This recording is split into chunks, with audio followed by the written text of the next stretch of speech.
All right, Rabbi, good morning. Let us begin. I want to begin by thanking our Talmud Torah sponsors, to thank Paul and Kathy Pollack for dedicating all the shiur and drushos this month in memory of Paul's grandmother, Dina Bas Pesach, and his grandfather, Zechariah ben Zechariah, to thank our Week of Learning sponsors, Karen and Akiva Noach Andrews, for dedicating all the shiur just this week in commemoration of the yahrzeit of Karen's mother, Marsha Bas David Vechana. We hope that on the merit of our Talmud Torah, the neshamas will have an aliyah and the families a nechama. But let's say with that, let us begin. We have a very exciting Gemara ahead of us today. A lot of really incredible Gemara and fascinating halacha as well. So yesterday, we were privileged to begin the perek of Pesach Sheni, right? Or I should say, a perek that contains the halachas of Pesach Sheni. So we'll see in here, Hashem, really how fascinating these halachas are. Well, let's see. So we'll say Tzadik Gimel 93. We are picking up 2, 4, 6 lines in Tan Rabbanan. Elu sha'osin as Hasheni. So we'll say these are the individuals who go ahead and perform Pesach Sheni. Who are they? Hazavin v'hazavos, hamitzara'in v'hamitzara'os, v'nidos, uboale nidos, v'hayoldos. So these are all the individuals who go ahead and perform Pesach Sheni. Again, a pretty exhaustive list. This is the who's who of the world of Tumah, right? Everyone, bless you, everyone. Again, the Zav and the Zav, we've seen all these terms before. Hashogigin v'hanusin. Simply again, I will say Shogigin. Now remember, Shogig is what's the case of Shogig? The guy forgot that it's Erev Pesach. Now, what cave do you have to be living in to not know that it's Erev Pesach? Okay, whatever the Metzias is. Shogig, Anusin. So again, we'll discuss this case in greater depth as well. Someone who's just the victim of, we'll call it extenuating circumstance. V'hamazidin. Now, we'll say, interestingly enough, we'll talk about this as well. The mazidin, of course, is someone who knows it's Pesach, but is intentionally not offering up the carbon. For whatever the reason, or someone who is tamei and on a faraway path, all these individuals have the ability to go ahead and do Pesach Sheni. So we'll say, what's interesting to note is, essentially, what do you see from this list? Pretty much anyone who misses Pesach Rishon has the ability to perform Pesach Sheni. When I say anyone, this is true if you're tamei, this is true if you're ones, this is true if you're shogeg. This is true if you're mazid. In other words, anyone has the ability to take advantage of Pesach Sheni. If that's the case, if that's the case, then why does the Torah specifically say tamei? In other words, we'll say, when you read the Pesukim of Pesach Sheni, it's very easy. What's the impression you walk away with when you read the Pasuk of Pesach Sheni? Who could do Pesach Sheni? 2 people. Who are the 2 people? Tamei derech choka. So, but yet, if you look at this brisa says pretty much anyone who misses Pesach Rishon could do Pesach Sheni. So then why are you writing tamei? Imkein lama ne'emar tamei. So the Gemara says, lama ne'emar. So what do you mean, why does it say? Di'i boile me avid berishon lo shavkinon lei.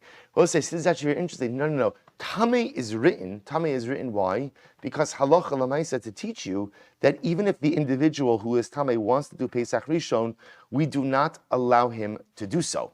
So what's interesting is as follows. Apparently, there's a havamina. Maybe the havamina is because we actually have seen that certain halachos of tumah are relaxed in order to allow one to perform Pesach Rishon. So perhaps you might have thought that Pesach Rishon is so dramatic that even someone who's tamei should have the ability to offer it up. Therefore, another Torah says that a person who's tamei does Pesach Sheni to tell you that he can't do Pesach Rishon. Okay. So if that's the case, why do you write b'derech choka? In other words, remember, what the brisa just did is essentially created a new rule. The new rule is, if for whatever reason you did not perform Pesach Rishon, you can perform Pesach Sheni. So now I'm left with the fundamental question, if that's the case, why such a limited description of Pesach Sheni, of tamei and derech choka? The Gemara says, I need tamei because you might have thought that a person who's tamei maybe still has the ability to offer a Pesach Rishon. Kamash Rolan, they don't. Fine. Why derech rechoka? Lepotra min hakaris. Ultimately, again, to go ahead and exempt him from kares. So the Gemara says, we'll say, take a look at Rashi. Elalam min amar derech rechoka imishum di baileme aved lo savid habederech rechokahu. So we'll say, so listen to this. So ultimately, again, to tell you, See, it can't be to tell you that if somebody b'derech choka wanted to do Korban Pesach, that he can't do it because he's b'derech choka. Remember, derech choka means what? Actually, we're going to define on Amud Beis how far is far, but ultimately, again, he's too far away. So unlike the Tameh guy, who technically is present and can do it, and therefore the Torah has to say he can't do it, but the b'derech choka guy is too far to be able to do it. If that's the case, why is it mentioned? Ultimately, says the Gemara lepocho min hakares, to tell you that if somebody is b'derech rechoka and therefore does not offer up Pesach Rishon halacha lemaisa, he is pater from kares. But the Gemara says, what do you see from here? Ukimanda amar hurtza. The Rabbi said, remember, this closes the loop on what we started yesterday. Remember again, the first machlokes in the new perek was about the following situation. What happens about the individual who is b'derech rechoka? Whatever that means, we haven't defined how far is far. Let's say someone is b'derech rechoka, but what does he do? He sends word to his mishpacha in Yerushalayim, because what says we're going to see b'pashos derech rechoka means that you can't get there by when? By when? By shchita. That's what it sounds like. That's what it sounds like from yesterday's Gemara. We'll debate that today. But b'pashtos right now, it sounds like someone who can't make it to Yerushalayim b'zman shchita, which means before sunset of Pesach night. So we'll say, remember again, we began by saying, what happens if a person sends word to his mishpach in Yerushalayim? His family's there. And he says, guys, I will get there by tonight. Include me in the chabura. Does that work or not? That was a machlokes, Rav Nachman and Rav Sheshes. So Rav Nachman says it works. Rav Sheshes says it doesn't work. The Gemara says, interestingly enough, the Torah says, derech rechoka is pater from kares. Now, interestingly enough, what does that tell you? That tells you that technically speaking, the Gemara wants to suggest, that tells technically speaking, halacha l'maisa, the guy who's b'derech rechoka could have been Yotzei Korban Pesach. How could he have been Yotzei Korban Pesach if he's too far away? How could that happen? He could have sent word to his family in Yerushalayim, and they could have included him in the Chabura. Even if he failed to do so, ultimately, again, he's not chayiv kares. So the Gemara wants to use this as a proof for hurtza, for the position ultimately of Rav Nachman. Shabbos, I'll just tell you this, just because I want to close this out before we move on. So the Rambam Paskins over here in this particular halacha, he says this is in Perek Hey, halacha Gimel of Hilchos Korban Pesach. So the Rambam writes as follows. I'm just going to read it to you. He says, Umisha haya b'derech rechoka, v'shachto v'zarko alav es hadam. So we'll say, you could, by the way, you could see that this is like a real Metzias the case, because you get stuck in traffic.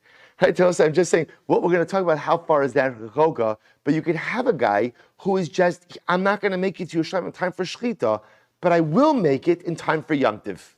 In time for Yom Tov. So I'll say, so now watch what happens. So what happens if the guy's b'derech choka, v'shachtu v'zarko alav es hadam, but my chabura, my mishpacha is in Yerushalayim, and they have me in mind. I say, Shmuel, he's always late. He's always late. Fine, he'll be here for Yom Tov, so let's just have him in mind for the shechita, for the zikri, he's part of the chabura. What's the halacha?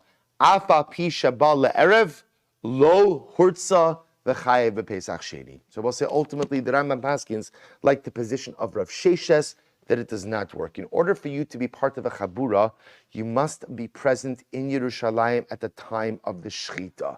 If you're not there, doesn't work. Ultimately, again, you're b'derech choka. Now, the truth is, I take that back a little bit. We're going to see this is a din in derech rechoka, right? So this really what this is saying is, if I'm too far out of Yerushalayim at the time of the shechita, we will discuss what happens if you're not b'derech choka. What happens if you're closer? Meaning, we'll say derech rechoka, being too far, is a halachic term. If it's a halachic term, it means that what? That it has a shiur. Right, that it has an amount. So we haven't defined that yet, but we'll see. But at least for now, you begin to see we paskin like Rambam paskins like Rav Sheshes, that Allah l'maisa, if you're b'derech rechoka and they shecht on your behalf, it does not work, and you must do Pesach Sheni. Now, the Gemara says, Isha b'sheni mi mechayva. So the Gemara says, this is interesting, because in the Brisa, you included both the male and female terms, right? Zavin, zavos. Mitzara and mitzaros. So is that you telling me now that a woman is chayeves in Pesach Sheni? B'hatanya we learned Yachol lo you osin es Sheni elatame nefesh v'shabedach rechoka. You might have thought that the only people who do Pesach Sheni are the ones listed in the pasuk. Tamei nefesh, someone who's tamei, and derech rechoka. Zavin mitzarain ubaale nidos minayin. Rabbi say, how do I know that zavin mitzarain Bolinidos is a man who had relations with a woman who's a nida, who afterwards has a protracted tumah. So how do I know that these individuals do Pesach Sheni? Talmud Lomar ish ish. Therefore, the pasuk ish ish nabosai. What's the difference between Brisa number 1 and Brisa number 2? Brisa number 1 included the feminine forms. Brisa number 2 does not, which seems to indicate that what Brisa number 2 is saying is only men who are chayiv in Pesach Sheni, not women. And in fact, remember the pasuk that the Gemara is quoting is ish ish. So which one is it? Are women mechuyavos in Pesach Sheni or not mechuyavos in Pesach Sheni? To which the Gemara says, Lo kasha, ha Rabbi Yossi, ha Rabbi Yehuda, Rabbi Shimon. Abosai, this was Shabbos' daf. Right, Shabbos' daf, we had this machlokes, Logi Rashi, ha Rabbi Yossi, Damar beperkin de la'el, Noshim, b'sheni shokten alen, b'fnei atzmon, ha Rabbi Yehuda, Rabbi Shimon. So we'll say that was a machlokes. So remember again, there's a machlokes. Ultimately, again, if women are mechuyavos in Pesach Sheni or not, the two brisos reflected 2 points of view. Tan Rabbanon, chayiv kares al harishon. So we'll say now this is very interesting, and here's where we're going to drill into the kishkas. I mean, not literally, but drill into the kishkas of Karim Pesach. Probably wrong term, right? But really get into the details. Get into the details of the mechanics of Karim Pesach. Quite a fascinating sugya. Tan Rabbanon. Here we go. Chayiv kares al harishon. Chayiv kares al hasheni divrei Rabbi. Rabbi says, Yechayev kares if you missed Pesach Rishon, and you're Chayev kares if you missed Pesach Sheni. Now, obviously, you can't be Chayev kares twice, just like you can't be Chayev Misa twice. What Rabbi is saying is there is kares liability for the intentional missing of Pesach Rishon and Pesach Sheni.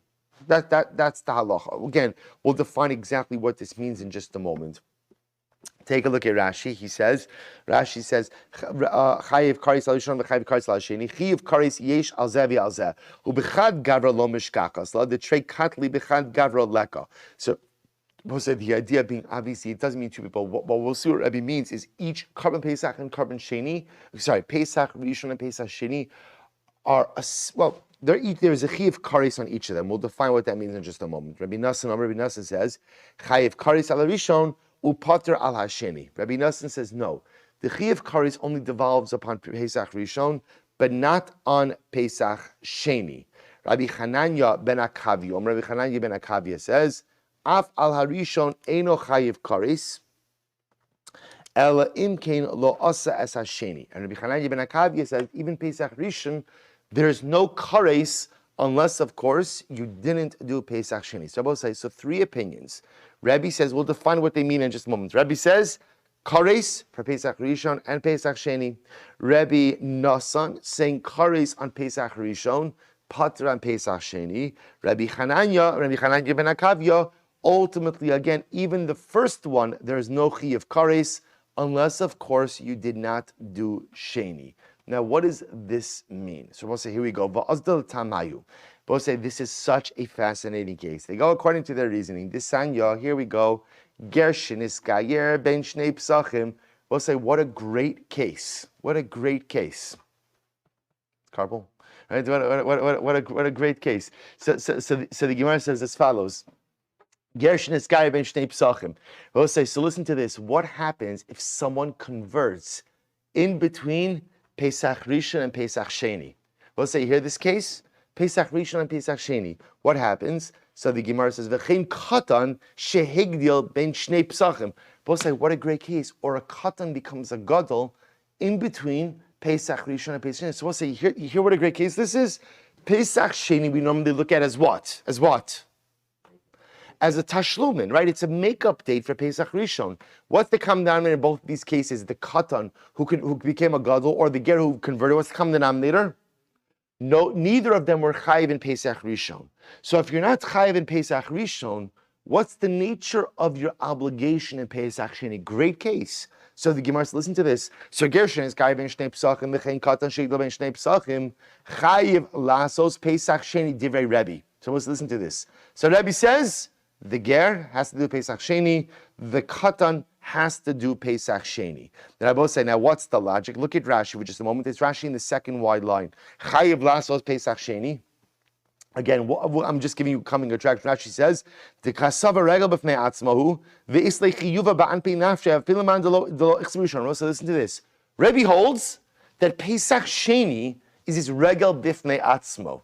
This is wild. Rabbi actually that Pesach Sheni is its own independent Yom Tov. Now, obviously, not its fully own independent Yom Tov. Obviously, it's somehow a derivative and attached to Pesach Rishon, but Lamaisa, there's a connection. So there's a connection, but they're independent. So therefore, Rabbi says Pesach Sheni is regal bifnei atzmo.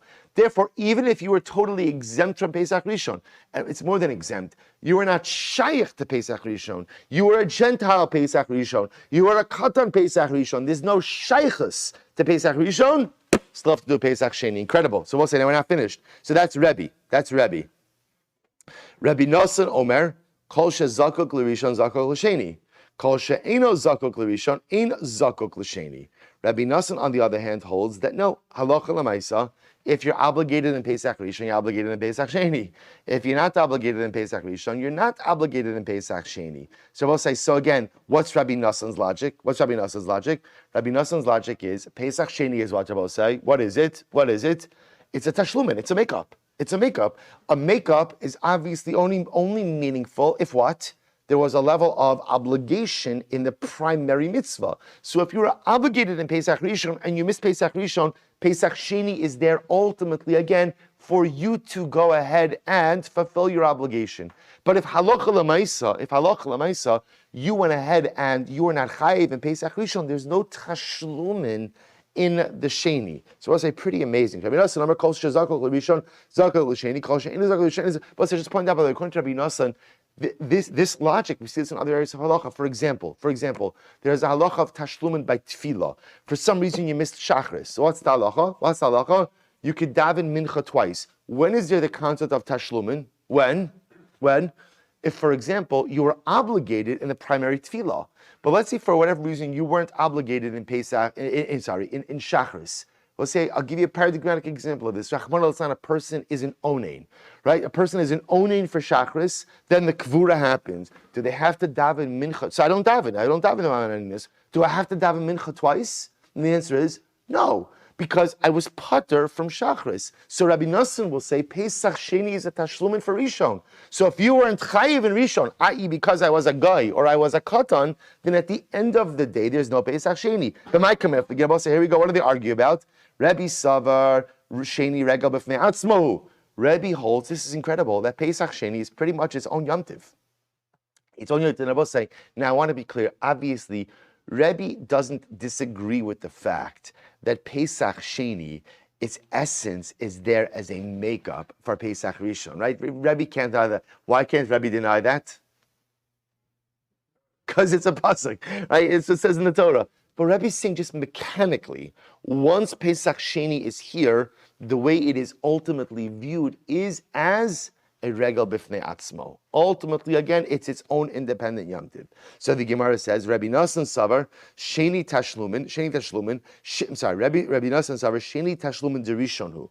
Rabbi holds that the Sheni, Pesach Sheni, is a Tashlumin, is a makeup for the Rishon, but watch this. However, Takune l'Rishon lo maskinle. However, Rabbi Nosson will hold, and I will say this phrase is a bit enigmatic, but however, again, the Sheni is not metaking the Rishon. Now, what does that mean? Take a look at Rashi. Tashlumin the Rishon, it's in the wide lines, it's the fourth wide line. Umandelo ichsi berishon lo mechayev Sheni. So therefore, because Sheni is a Tashlumin, is a makeup for the Rishon, if you weren't fit for Rishon, you don't have Sheni. Umiu takuni l'Rishon mikares imheze berishon lo metakile. Now, now listen to this. When is Sheni a Tashlumin for the Rishon? Only if you had a legitimate reason for missing the Rishon. But if, let's say, you didn't have a legitimate reason, in other words, I intentionally missed Pesach Rishon. I just said, I don't feel like it. I don't feel like it. That's a mezid, that's a chiyav kares, chas v'shalom. In that case, Sheni can't make up for Rishon. Sheni can't make up. So we'll say, see, hear this? So as much as Rabbi Nosson is saying that Sheni is a tashlumin for Rishon, Sheni is only a tashlumin when you had a legitimate reason for missing Rishon. But if you didn't have a legitimate reason for missing Rishon, Sheni cannot work as a tashlumin. Finish that Rashi. He says, Hilcha chayiv karis al Rishon ba'afilu asas hasheni upatra la Sheni Imshagag berishon v'hizid b'sheni da'alase chiyuv. Fine. So I'll say, so therefore, this is the fundamental machlokes Rabbi Nosson. What is the nature of Pesach Sheni? Is Pesach Sheni a regal b'fnei atzmo, or ultimately, again, is it a tashlumin derishon? By the way, say, you begin to see the nafkamina, right? According to Rabbi, what would be the halacha if I intentionally missed Pesach Rishon? According to Rabbi, what does it sound like? Sounds like you could do Pesach Sheni, right? Because according to Rabbi, Pesach Sheni is a regal b'fnei atzmo. If it's a regal b'fnei atzmo, it doesn't really matter why I missed Pesach Rishon. If I missed, I could use Pesach Sheni. According to Rabbi Nosson, no, Pesach Sheni is a tashlumin. A tashlumin. If I had a legitimate reason for missing Rishon, I could do Sheni. But if I intentionally missed Rishon, Sheni doesn't work. Rabbi Chananya ben Akavya Silber. So what does Rabbi Chananya ben Akavya hold? Sheni takanta de Rishonu. But also listen to this. Rabbi Chananya ben Akavya holds that halacha l'maisa. This is interesting. Not only is Pesach Sheni a tashlumin, but it's also a takana. Right? We'll say now takana in this context, meaning a tikkun. I should say tikkun. Not only ultimately, again, is it a tashlumin, but it's also a tikkun. Which means what? That according to Rabbi Chananya ben Akavya, even if you intentionally missed Rishon, and therefore chas v'shalom there's a chiyuv kares, Sheni could come along and remedy that. So we'll say a three-way machlokes about the mechanics of Pesach Sheni. Rebbe telling me, regal b'fnei atzmo. It is its own independent Yom Tiv. At the end of the day, if you did not go ahead and do Pesach Rishon for whatever the reason, Sheni is a regal b'fnei atzmo. Ultimately, again, Rabbi Nosson saying, no, Sheni is a tashlumin. And therefore, if for a legitimate reason you didn't do Rishon, you could do Sheni. Rabbi Chananya ben Akavya is saying it's a tashlumin and a tikkun for Rishon. And even if for some reason you were chayav kares for non-performance of Pesach Rishon, Sheni could come and remedy that. Dramatic. Ushloshtan mikra echad darshan. I will say, amazingly enough, all three of these opinions derive their opinions from the same drasha in the pasuk. Va'ish asher hu tahar ubederech lo haya. So ultimately, again, the pasuk says if a person was not tahar and he was not on the derech, so we'll say the pasuk over here is talking about a person who failed to perform Pesach Rishon for no legitimate reason. So the pasuk is va'ish asher hu tahar. So the guy's tahar and he was in bederech rechoka. V'chada la'asos hapesach. So if a person fails to perform Pesach Rishon for no legitimate reason, he was tahar and he wasn't b'derech rechoka, chas v'shalom there's a chiyuv kares. Ki karban Hashem lo hikriv b'mo'ado cheto yisa ishahu. He did not offer up the karban Hashem the karban Pesach in its appointed time. He will bear his sin, this individual. So says the Gemara. Rabbi Savar v'chadal asos haPesach v'nichrisa. So Rabbi says he literally again he failed to perform the Pesach and therefore he suffers kares. So what does that refer to? The lo avid berishon. That refers v'chadal asos haPesach. That refers to a person who did not intentionally who intentionally did not perform Pesach Rishon. He's chayiv kares. Inami karban Hashem lo hikriv b'mo'ado. Furthermore, again, the next part of the pasuk, when it says he did not offer up the karban of Hashem in its appointed time, that's b'sheni. That's talking about Pesach Sheni. So Rabbi sees in the same pasuk that ultimately, again, there's a mention of Pesach Rishon, a mention of Pesach Sheni, which tells you what? That failure to perform Pesach Rishon and Pesach Sheni, results in kares. I will say, Rebbe holds that if you intentionally miss Pesach Rishon and you intentionally miss Pesach Sheni, there's both of them bear a chiyuv kares. Now that makes sense because according to Rebbe, he holds that Pesach Sheni is regel b'fnei atzmo. So embedded in the pasuk itself is a chiyuv kares for non-performance of both of them. Umimai dehachet o yisa karesu. That I will say, how do you know that the phrase chet o yisa? How do you know that ultimately, again, so I'll say, again, if you happen to have the pasuk printed in your Gemara, you can see how Rebbe breaks up the pasuk. He reads it, Va'ish asher hu taru b'derech lo haya, v'chada la'asos ha'pesach, v'nichras ha'nefesh hu me'ameha. That first part of the phrase is talking about failure to perform Pesach Rishon, chiyuv kares. Then, ki karban Hashem lo hikriv b'mo'ado, Rebbe holds, that's Pesach Sheni. And then it says, chet o yisa, Rabbi says means chiyuv kares. I asked the Gemara, "Mai daha chet o yisa karesu?" Rabbi, how do you know that chet o yisa How do you know that that phrase refers to kares? Top of Tzadik Gimel Amud Beis. Kasavar, this is crazy. It's such a limud. Kasavar megadev hainu mevarech Hashem. He holds, Rabbi say, that the case of megadev is a case of a person ultimately, again, cursing HaKadosh Baruch Hu. So I'll say the pasuk that he's referring to over here is V'nefesh asher tasa bi'adrama min ha'ezrach min ha'ger as Hashem hu megadev v'nichras ha'nefesh mi'amel. So we'll say the Torah seeks out the megadev. So we're going to see the machlokes what a megadev is. Rabbi holds that megadev is a person who publicly curses the Ribbon Shalom, Chas v'Shalom. So what happens? And it says that there's a chi of kares for megadev. Uksiv b'mevarech as Hashem v'nisa chet'o. And by another place, when it talks about cursing Hashem, it uses the lashon of v'nasa chet'o, same lashon that we found over here by Pesach. Therefore, v'nasa chet'o by mevarech means kares, and therefore v'nasa chet'o, v'nasa chet by karba Pesach. By Pesach Sheni also is kares. The Gemara hay chet'o dehaka mechet'o dehasam ma'al halan kares af kanami kares. We'll say this is the limit of Rebbe. So in one pasuk, I will say it's an incredible chiddush. So in one pasuk of karba Pesach, which we thought up until today, up until this daf, I always thought this pasuk had one topic. The topic was Pesach Rishon. Rabbi puts a comma in there, and suddenly again in one pasuk you're talking about Pesach Rishon and Pesach Sheni. By Pesach Rishon, the Torah explicitly says failure to do so is kares. By Pesach Sheni, the Torah says failure to do so is chet o yisa. I have the gzer shav of chet o yisa, chet o yisa. It says chet o yisa over here by Pesach Sheni. It says chet o yisa by mevarich, a person who curses Hashem. Rebbe holds that the megadev is the mevarich. By megadev it says kares. Therefore by mevarich it says chet o yisa. From here I see chet o yisa means kares. Means chet o yisa means kares by mevarich. Therefore chet o yisa means kares by Pesach Sheni. Beautiful limud. Good. So say that's Rebbe. That's Rebbe. Rabbi Nosson Sav. Rabbi Nosson says no. So almost say, remember, the Gemara said everybody's dashing the same exact pasuk. So the pasuk says the individual did not perform Pesach Rishon, therefore he gets kares.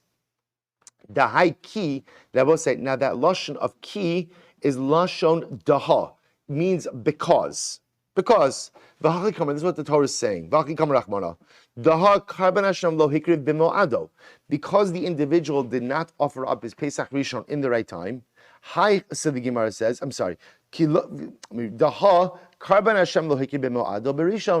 a person does not offer up the Karban Rishon, the Pesach Rishon in its correct time, ultimately there's a chi of kares. So the Gemara says, Haichet o my obidle. So both say, so remember again, Rabbi Nosson holds, as we saw before on Amud Aleph, that Sheni is a tashlumin for Rishon. If that's the case, ultimately, again, what does Rebbe do with the second part of the pasuk that says Chet o Yisa? By what does he do by Chet o Yisa? Let's just leave it like that. So the Gemara says, Hi Chet o Yisa my avidle kasavar megadev lav hainu mevarech es Hashem. So we'll say, interestingly enough, Rabbi Nosson holds that the case of megadev ultimately, again, is not a case of mevarech es Hashem. So we'll say, what's megadef? So we're going to see, according to Rabbi Nosson, he holds that halacha l'maisa megadef is someone who sings praises to avodah zarah, but it's not a case ultimately again of one who curses Hashem, and therefore v'gamar haichet odahasam may haichet odahacha mahacha kares af hasam kares, and therefore ultimately again Rabbi Nosson will learn out the chet o yisa over here from the chet o yisa. From the previous context, again, he also learns out that it refers to kares. Rabbi Chananya ben Akavya Savar will say, so that's Rabbi Nosson. What does Rabbi Chananya ben Akavya hold? Savar v'chadalios la'asos ha'pesach v'nichrisa. When the pasuk says he didn't perform the Pesach and therefore he gets kares, karban Hashem lo hikriv b'mo'ado b'sheni. So I will say, ultimately, again, then when it says the Karban Hashem he did not offer up in its appointed time, that refers to Pesach Sheni. The Haichet o Yisa my avidle. What does Rabbi Chananya ben Akavya do with the Chet o Yisa? Kida Amron. Ultimately, again, it's supposed to say same drush as we mentioned before. The Gzer Shava Fakares. Hilchach. Therefore, I will say, listen to the bottom line. Here is the real nafkamina in the machlokes. Therefore, Hilchach. Hizid bazeh bazeh. Both say, therefore, what comes out from this three-way machlokes. So I just want to point out, this is a yesodistic machlokes just about the mechanics of Pesach Sheni. You have Rebbe telling me that it's a regel bifnei atzmo. You have Rabbi Nosson telling me that it's a tashlumin tashlumin, and you have Rabbi Chananya ben Akavya saying it's a tashlumin and a tikkun. Remember, the chiluk between Rabbi Nassan and Rabbi Chananya ben Akavya would be if you purposely missed Pesach Rishon. According to Rabbi Nassan, ultimately, again, Pesach Sheni would not work for you. According to Rabbi Chananya ben Akavya, it would work for you. Now we're going to see, as we finish this off, here we go. So the Gemara says, therefore, Hilchach, here you'll see it all mapped out. Hizid bazeh bazeh. If a person intentionally missed Pesach Rishon and Pesach Sheni, divrei hakol chayiv.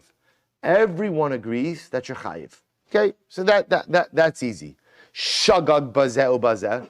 If you accidentally missed Pesach Rishon and Pesach Sheni, divrei hakol potter. So those are the easy cases. Hazid berishon v'shagag b'sheni.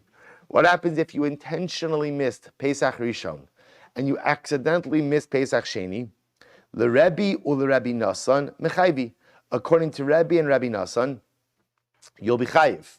You'll be chayiv.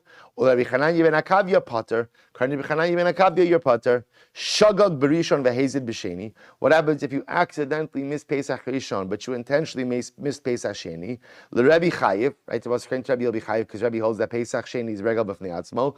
Rabbi Nassan, Rabbi Chananya, Rabbi Nassan, Rabbi Chananya ben Akavya potter, but according to Rabbi Chananya ben Akavya, ultimately again you are potter. So both say so this sugya is incredibly important. Leaving aside the liability pieces, right? What really matters over here is about the mechanics of Pesach Sheni. And I'll tell you, I think where these, again, liability for us does not matter as much, only because in general we're trying to figure out the halacha. But what does matter is the following case. What does matter is under what circumstances can you use Pesach Sheni? So we'll say, so everyone agrees that obviously, again, if you are an ones, or if you are a shogeg, say if you accidentally missed Pesach Rishon, or you had an extenuating circumstance, everyone will agree that, of course, in addition to Tamei B'derech Rachoka, which usually fit into situations of own sin, everyone agrees you could activate Pesach Sheni. You could utilize it. We'll say the fascinating machlokes case comes up with what happens if you went ahead and you intentionally missed Pesach Rishon. So can you use Pesach Sheni or not? So Rebbe will say yes, because Rebbe holds that Sheni is regal bifnei atzmo, and ultimately, again, Rabbi Chananya ben Akavya will also say yes, but Rabbi Nassan will say no. Similarly, what happens if a person converts in between Pesach Rishon and Pesach Sheni, or a child becomes a bar mitzvah in between Pesach Rishon and Pesach Sheni? Is such an individual chayiv in Pesach Sheni or not? So once again, so I'm just pointing out that the mechanics, so besides, the Gemara here is focused on liability, but the truth is, in addition to liability, is really just under these nafkamina cases where intentionally I missed Pesach Rishon or I wasn't chayiv in Pesach Rishon, what happens Pesach Sheni? Three-way machlokes. Good. But say now we get into a fascinating sugya. Ezuhi derech rechoka. We'll say this is great. So now the Torah tells us that if you are b'derech rechoka, if you are too far away from Yerushalayim at the time of Shechita, that you are potter from Pesach Rishon and you could offer up Pesach Sheni. To which the Gemara asks, how far is far? So listen to this. So the Gemara says, Mina modi'im v'lachutz. It's the distance from modi'im, or modi'in, and out. So what does this mean? Rabbi says, so once it's the distance between Yerushalayim and Modi'in, and it's that distance in every direction. Divrei Rabbi Akiva. These are the words of Rabbi Akiva. Rabbi Eliezer Omer, me'esekufas ha'azar v'lachutz. Rabbi Eliezer says, no. Even if you are literally outside of the threshold of the Beis Hamikdash, that's called b'derech rechoka. So we'll say, so now what Rabbi Eliezer is saying is, derech rechoka is not as much a function of where you are, but it's a function of where you're not. Let's say, hear this distinction. You see, according to Rabbi Akiva says, derech rechoka literally means you're too far, you can't make it to Yerushalayim. So okay, we can know we're going to see in the Gemara, what's the amount of distance that a person could travel in a certain amount of time? We could define that. So Rabbi Akiva says, if you are too far, you're not going to make it b'shas shchita. That's called derech rechoka. So interestingly enough, Rabbi Eliezer says, no, derech rechoka means you're not where you're supposed to be. It doesn't really matter where you are. It just matters where you're not. where you're not. We'll say it's an interesting machlokes in life. Sometimes in life, I have to be somewhere, and sometimes in life, it doesn't really matter where I am. I just can't be here. I don't mean here, but you know what I'm saying? In other words, that sometimes, right, this is a fundamental yesod. It's the sur merana seitov. So sometimes I need to be there, and sometimes I just can't be here. It's almost like in life, this is the Arachaim HaKadosh brings this down. Vayetze Yaakov, what's the pasuk by Vayetze Yaakov? Vayetze Yaakov, Miber Shava Vayelech Harana. Right? So the Arachaim says, why does it have to say Vayetze Yaakov? Just say Vayelech Harana. Why say or just say Vayetze Yaakov? So the Arachaim HaKadosh says because sometimes in life you need a Vayetze, sometimes you need a Vayelech. Sometimes in life I need to get there, and sometimes in life I just need to get out of here. Sometimes I have to extricate myself from my circumstances. Sometimes I need to get. So by Yaakov Avinu it was both. Yaakov Avinu had to get out of Be'er Sheva because his brother wanted to kill him.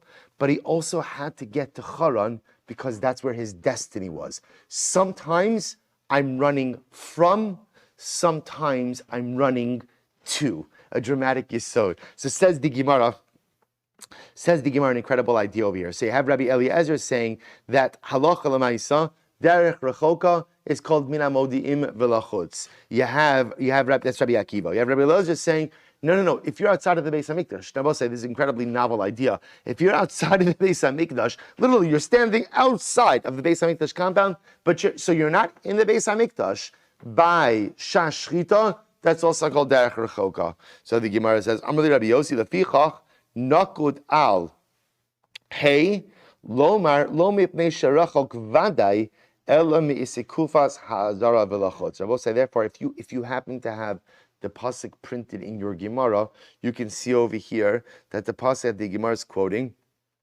Bamidbar Perek Tes, pasuk Yud, Daber al bnei Yisrael lemor ish ki etami lenefesh o bederech rechoka.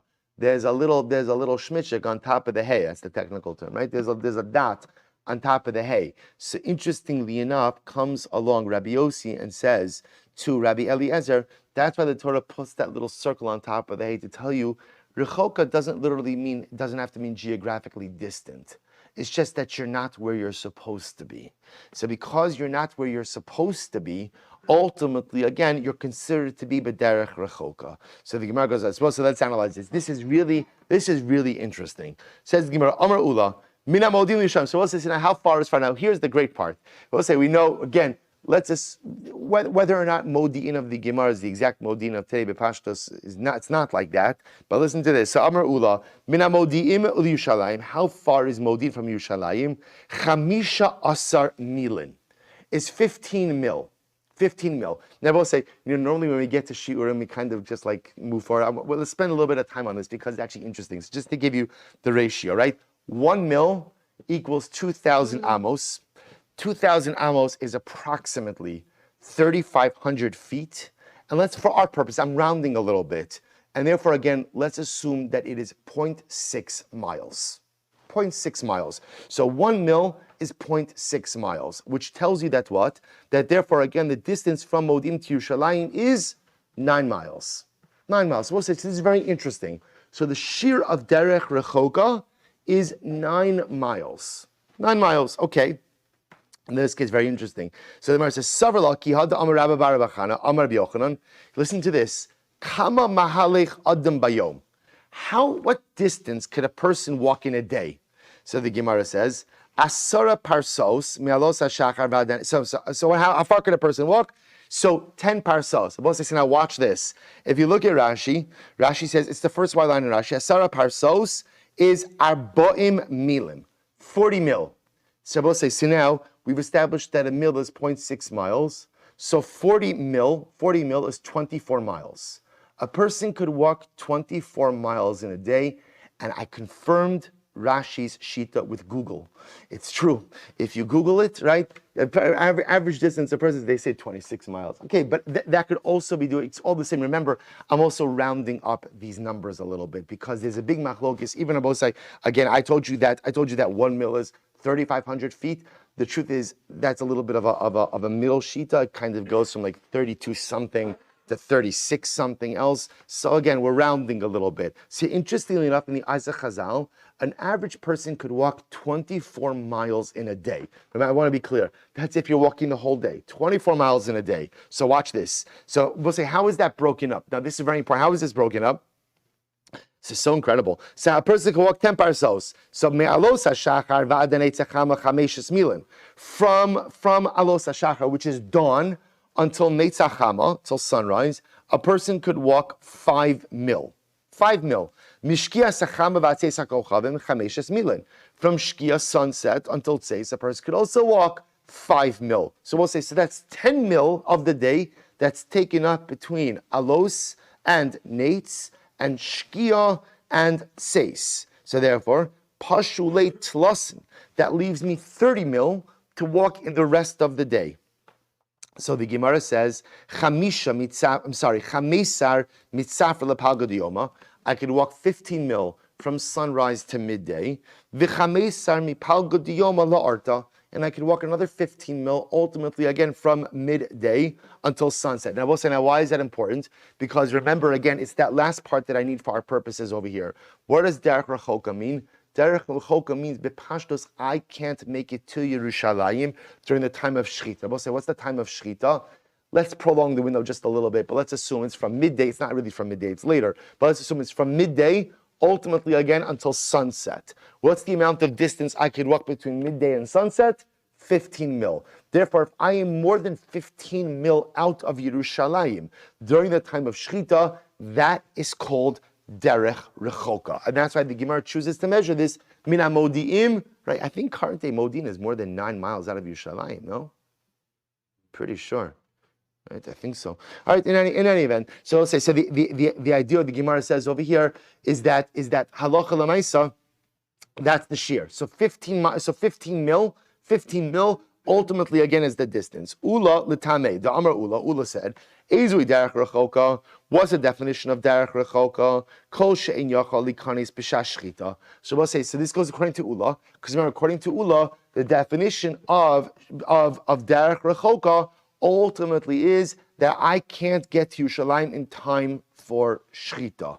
Amar Mar, Me'alos HaShachar. So let's analyze this a little bit. So we'll say, now this is really fascinating. So you begin to see that the halachic definition of derech rechoka is really based on how much I could travel. But again, I just want to point out it's how much I could travel during Shas Shechita. So remember, this is the goal. This is all going according to Ula, that derech rechoka means I can't make it to Yerushalayim in time for the Shechita of the Karban Pesach. What's the maximum amount of distance that a normal person could traverse over the course of the window for Shechita? 15 mil, 9 miles. And therefore, if I am more than 9 miles out of Yerushalayim, past Modi'in, I'm called b'derech rechoka, and I'm pushed off to Pesach Sheni.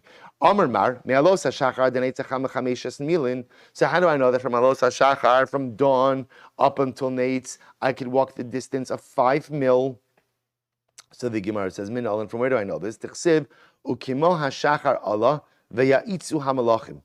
V'ksiv hashemesh yatsa ala aretz velot bat soara. So we'll say, because the pasuk says that ultimately it was, this is by the story of Sodom, when the malachim are saving Lot from the destruction of Sodom. So the pasuk says it was alos hashachar, and the malachim said to Lot, you got to move. They pushed him. And it says the sun came up, sunrise, and Lot arrived in Soar. Soar was the city where Lot, or the area where Lot and his daughters took refuge, ultimately as Sodom was being destroyed. And Rabbi Chanina said, I saw the distance between Sodom and Soar, and the distance between Sodom and Soar ultimately is 5 mil. So we'll say that's the raya, that ultimately, again, the amount of distance you could traverse between dawn and alos is going to be 5 mil. Incredible. So Gufa, we'll say, let's analyze this a little bit. We'll just go for another minute, then we'll stop. Says the Gemara, Gufa Amar Ula, Ezui derech rechoka, kol she'eni yachal likanis b'shas shechita. So we'll say, so remember again, Ula says, remember, our entire Gemara up until now has been operating with this idea, with this approach. The approach of Ula, namely, that the definition of derech rechoka means you can't get to Yerushalayim during the time of Shechita. Rabbi Huda Amar, Kol shein yochal likanis b'shas achila. Oh, we'll say now the Gemara introduces us. There's another Shita, the Shita of Rabbi Huda. And Rabbi Huda holds no derech rechoka means you can't get to Yerushalayim in time for achila. I will say now. Remember that is a dramatically different sheet. Rashi says over here because kol shas achila sherachok michatzos hayom kol kach shin yochal likatzos. Remember again, what's the shas achila for Karban Pesach? What's the window of consumption? So it's a machlokes. Is it until chatzos or is it until the morning? But even sidestepping that a little bit, according to Rabbi Yehuda, you have much longer time to get to Yerushalayim. Remember, according to Ula, you have to get there by Shash Shechita. According to Rabbi Yehuda, as long as you could get there during the Zman Achila, whatever time that is, that's not called B'derech Chok. We'll stop over here with this. I'm ending with this machlokes. Emirat Hashem will pick up with it tomorrow. We'll say Shekayach.